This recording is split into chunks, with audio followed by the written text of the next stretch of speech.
Off-the-job training is an important component of your apprenticeship journey.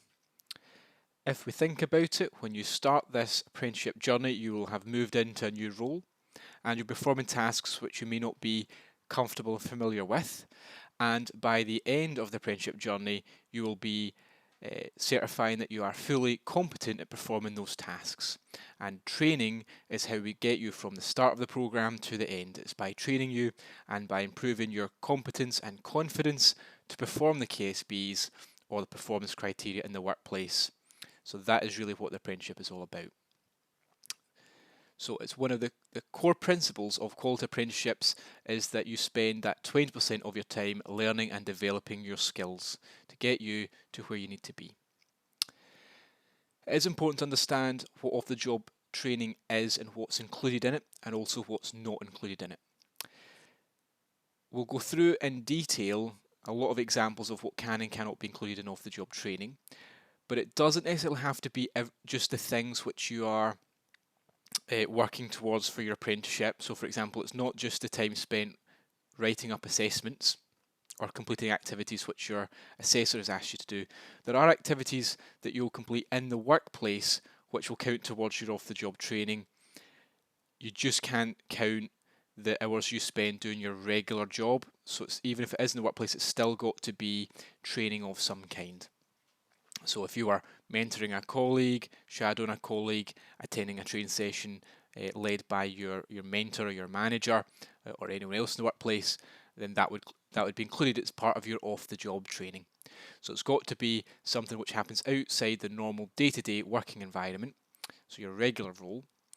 And there is a number of ways in which you can actually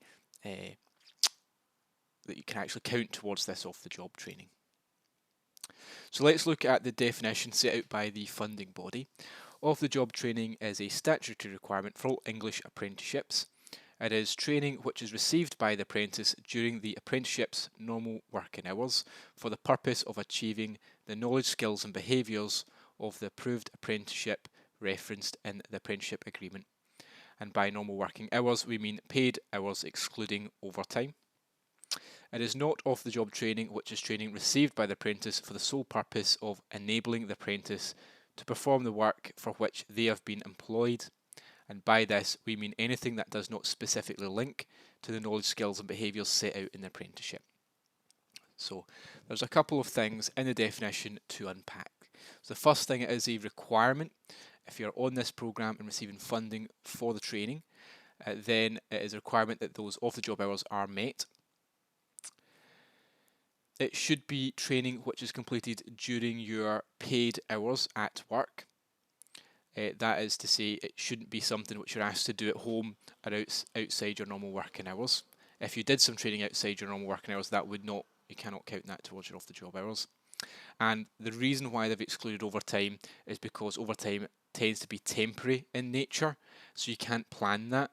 So if we create a training plan of what you're going to do, you can't really plan for overtime. It should be somewhat unexpected, because if it was expected, then they'd look to cover overtime some other way by, for example, hiring more people.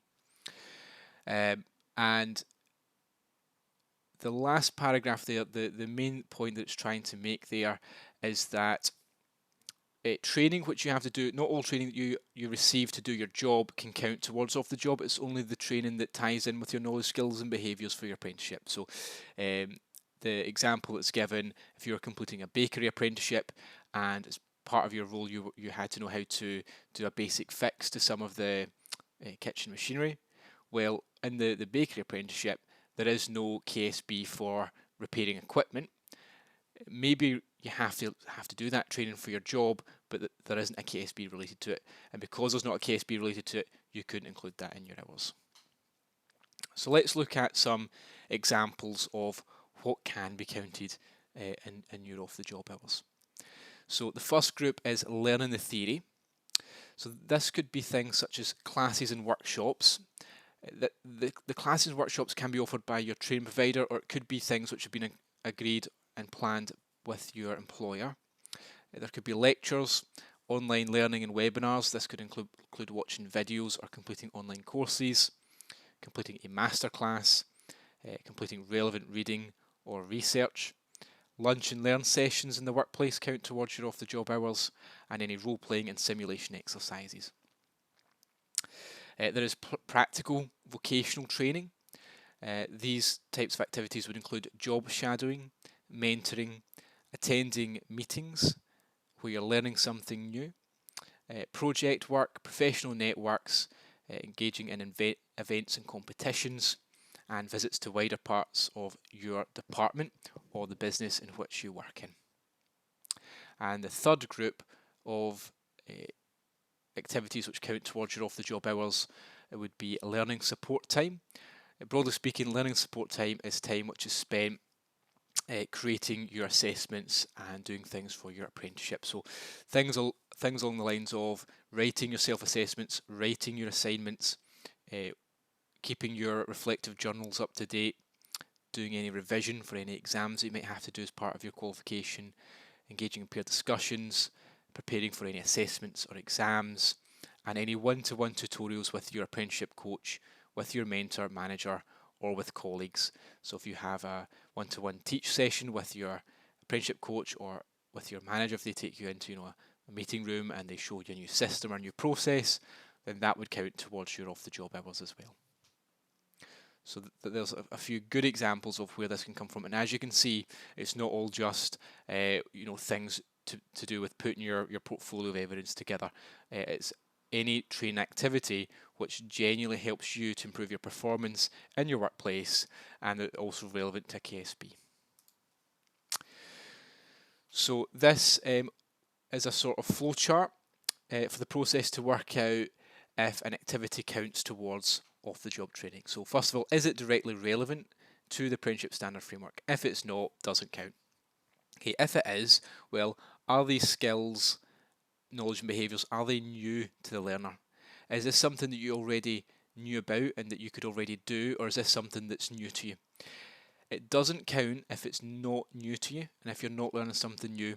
Apprenticeships are not about accrediting your existing level of knowledge, skills and behaviours. It's about you going through a journey to improve and increase your knowledge, skills and behaviours. So if it's something that wasn't new, it doesn't count. Is the learning taking place within the apprentice's normal working hours, so that'd be paid hours excluding overtime? If it's not, doesn't count as off-the-job training. And your functional skills in maths and English, they don't count towards your off-the-job hours either. So if it's not been rejected at that point, then it would count towards your off-the-job training. So it's a useful process to go through if you're a bit unsure as to whether any training activities would meet the requirements for off-the-job training. In terms of where the off-the-job training comes from and the plan for it, it starts off with a commitment statement, and this is agreed at the enrolment stage of the programme. So actually before you're on programme, you go through the enrolment documents, and there is an outline that will sort of document your off-the-job training and roughly where it's expected that will come from. And at that stage it will be fairly high level. So the groups that the hours are added to are quite broad and not very specific. Once you start on the programme, you'll work with your assessor to produce a more tailored learning and assessment plan. And that half of that learning assessment plan is your learning plan. So these are your learning activities which you'll complete. They count towards your off-the-job training, and they'll be a lot more specific. So that's where your assessor will help to plan out these learning activities with you. That being said, you can add activities which haven't been planned for that have just naturally occurred. You could also log them, but your assessor will work with you to create this plan. So in terms of how you would document your off-the-job hours, you have your 3 different groups, and they would all be documented in the journal. So the journal is the place where you would record this. How I would explain the journal, if I were on a course, if I were on a new course learning something, let's say I was on an accountancy course, I would get a notepad, I would write the date on the first page, I'd read through the book and I'd write my notes on there. Let's say the next day I attended a classroom workshop, I would put the next day's date and I'd take any notes from that classroom workshop and I'd add that to my notepad. And then after the class, let's say the following day, I'd add in my date, and I would then revise, and my notes from my revision I would add into this notepad. That notepad is essentially a journal or a diary of all the training which I have completed, and so you're documenting it. It is important that you reflect on the off-the-job hours which you are completing.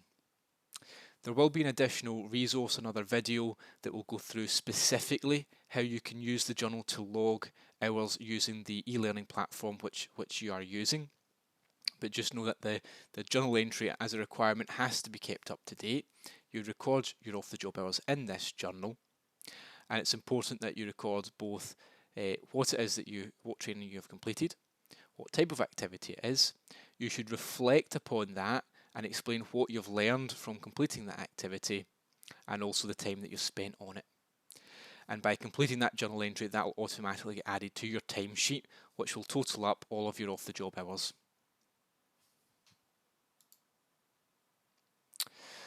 So if we look at this slide, this is just some guidance on how you would create a journal entry and the format that it takes. It is best practice and highly recommended that on a weekly basis you create a journal entry, and in that journal entry you should summarise your main highlights from that week in terms of the tasks and activities that you've completed in the workplace, and you should reflect on what you have achieved at work. You should then outline all of the training which you've completed for which you've not already created a journal entry. These tend to be the smaller activities, such as calling a colleague and asking for help, or if you weren't sure how to do something, you spoke to a particular colleague and they talked you through it, or maybe you shadowed someone for 20 minutes because they were doing something they offered at short notice. Little tasks you could include in your weekly entry, and you should also, as well as outlining what it was that you have done, you should also reflect on what you've learned from each of those training activities. And you could then add that as a weekly journal entry. However, if the training activity is longer than an hour, it would probably be better to include that in its separate individual entry. So your weekly entry would summarise all of the little bits of off-the-job training you've done here and there that it really wouldn't be worth putting a full entry or an individual entry in. So for example, if you called a colleague for help and spent 50 minutes chatting to them, it's not really worth creating a journal entry just for that. So that's why I'd summarise it in the weekly entry. However, if you went on a 2-hour lunch and learn, then you probably learn quite a lot. There's a lot to add to that, and it would be worth logging as an individual entry. It's important if you're doing this not to double count any training. And the third way you can go about creating a journal entry is by completing a learning task. So if there is a task added to your learning assessment plan as a learning activity, you could go ahead and complete that activity, and that would create a journal entry. So that's the 3 different ways you can create the journal entry, but it's best practice if you have a task set up for it, you would complete that task. If it's longer than an hour, you'd create an individual entry just once you've completed that training. And at the end of every week, you should create a weekly entry which highlights your main achievements at work that week, that reflects on your highlights at work that week, that outlines the training that you've completed, and then reflects on the training which you have completed that week. And that is going to be really beneficial as well when it comes to putting together assessments for your portfolio, because you can then go back through this journal or diary, look at what you've done each week, and start to turn that into tasks for your assessments.